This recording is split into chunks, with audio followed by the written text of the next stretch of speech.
Bertrand has been out for more than a week, and a lot of people have been testing him and running a lot of tests on him. So, in today's video, we're finally going to be covering the guide for him, the best talents, the best war pets, the best pairings, and the ways that you can obtain him, and finally answer the question for good: if is he worth investing or not?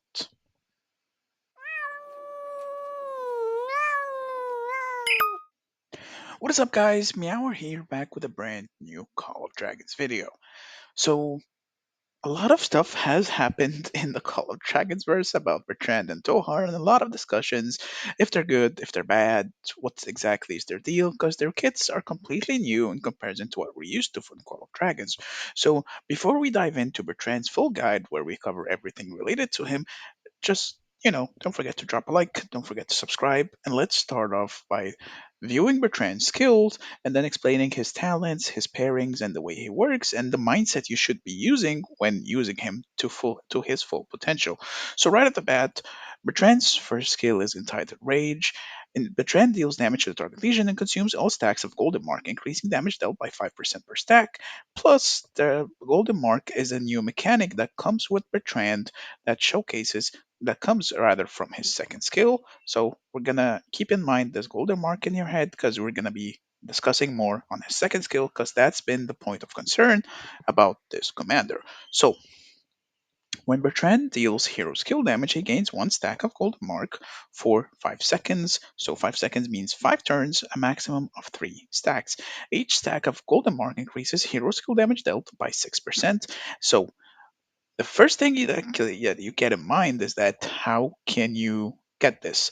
So this works is that if Bertrand is deputy, you're always going to be guaranteed a single stack that you can make use of.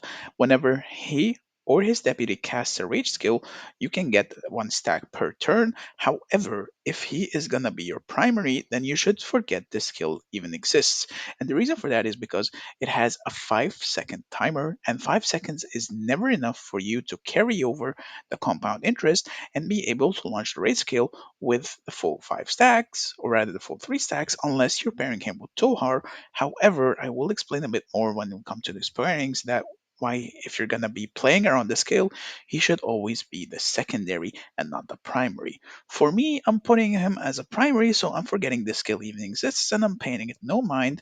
The rest of his kit is very solid and it provides a lot of utility and a lot of value, so I am not really in any harm or wasting any potential, though, or maybe I am wasting a little bit of potential, but it is what it is, just fits the playstyle, I guess. For his third skill, Magic Circle, all magic units in Bertrand's Legion gains 20% magic attack and 8% defense penetration, going all the way up to 10% defense penetration and 25% magic attack. So this is finally the first time we're gonna have a defense penetration boost on mages.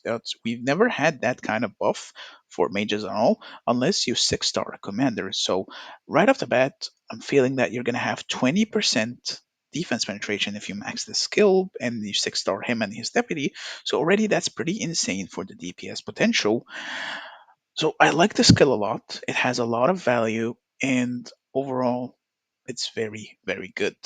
His last skill is Blue Blood, and this skill is very interesting. It rewards good players. It reads: in the field, Betrayer's Legion gains 20% attack and defense if they have not taken normal attack damage for 3 seconds. So Bertrand rewards proper positioning and proper microing because you don't want to get hit at all. Even if this skill doesn't exist, you don't want to get hit by normal attack damage, especially as a mage, because most of your damage comes from your damage factors.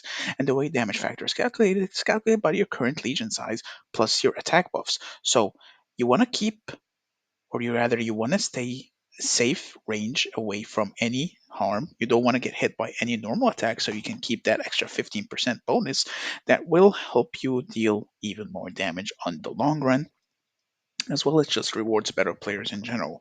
And his Awakened skill is that it enhances his rage skill and it makes it from a 1.3k damage factor to a 1.5k damage factor, which is pretty high and pretty insane because mages tend to rage cycle often. So if you're getting 1.5k damage per cycle. That's pretty insane and pretty good. And I do like it, and I do think he is worth awakening just for that extra 200, even if you're not going to be playing. Oops, and even if you're not going to be playing around his second skill, it's still worth awakening. It's because whatever happens, maybe we get another mage commander down the line and he would be better fit with Bertrand than the pairings I have in mind for him, or whatever. It's still a really good damage to keep in mind and for you to get because it will add up over time with constant skill cycling. Plus, Bertrand has a lot of built in defense penetration, and when you pair him with someone that does defense break, you're going to be dealing quite a lot of damage, especially if you crit. Next up, we got the talents. So, mainly for talents for Bertrand, you have two routes to go with, which is going to be the most standard build for you if you're pairing him with a Tohar, for example, which, has been advertised to be his go to pairing, but I 100% disagree with that, and I'll explain why in a second. So, you will go for the completely standard build, because if you're going to be primary, this doesn't work with Tohar. Tohar does not cast a rage skill, it's a passive damage. So, this did not help at all. And then we're gonna go, of course, for caged animal. We're gonna go for the regular. Then we're gonna go for the regular magic tree. We're gonna go for march speed. We're gonna go for intimidation. We're gonna go for magic maelstrom, and then finally, the final point will probably gonna be put it into steady hands just to get an extra synergy effect that will scale up massively. So that is it for the most regular build with Tohar. Now, what if you don't want to pair him with Tohar and you want to pair him with someone like Valen? So for Valen, I would skip the magic tree. I would go all in the PvP tree and I would pick up Army of Valor instead because Valen already has a built-in magic maelstrom, so it would be a waste to go all in here. Instead, you could be getting far more points and far more value from the already really good PvP tree. So we go the usual, attack, march speed, HP. We'll go for attack, intimidation, head held high, boiling blood, detached, focus, raging tide, caged animal, and then we're gonna go for overall attack, march speed, skill damage, and finally army of valor. And then of course, you just put the point again into steady hands because it's really, really good. So what if you don't want to pair him with that and you want to pair him with Thea? If we're going to pair him with Thea, then it'll pretty much be the same exact page as with Tohar. And if we're going to be pairing him with someone like Atheist, it'll be the same exact page, but instead we will be going for Boiling Blood just to give Atheist that extra oomph. And I do believe that I kind of leaked all his best pairings. So for me, Bertrand works best with Velen. He works best with Thea. He works best with Atheist. And if you're gonna pair him with Tohar, then Tohar should be the primary and Bertrand should be the secondary. Just in case, just so you can make use of the way their kits kind of synergize between Tohar's quote unquote rage skill and Bertrand's second skill.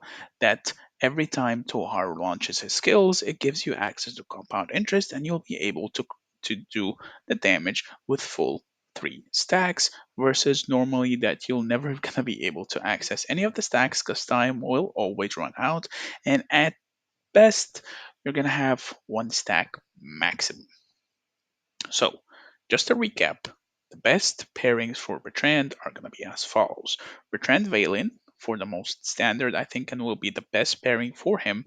Bertrand Thea, if you're going to be running a Flying March, or Bertrand Atheist as well for Flying Marches. Exclusively, those two only work if they're going to be flyers.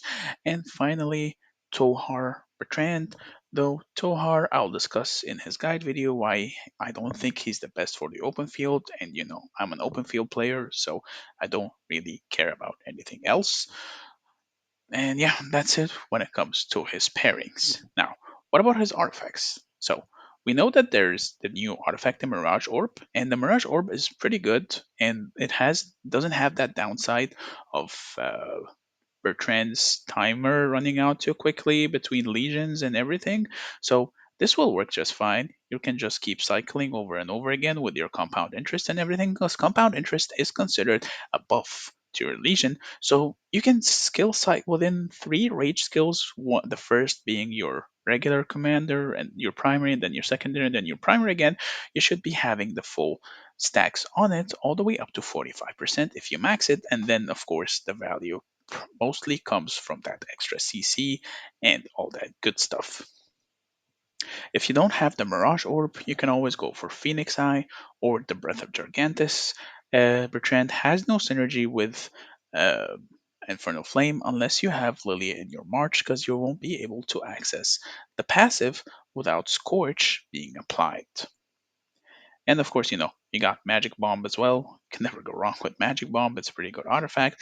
And the new Rasfini, Ras Lakeside Rhapsody, Raspody.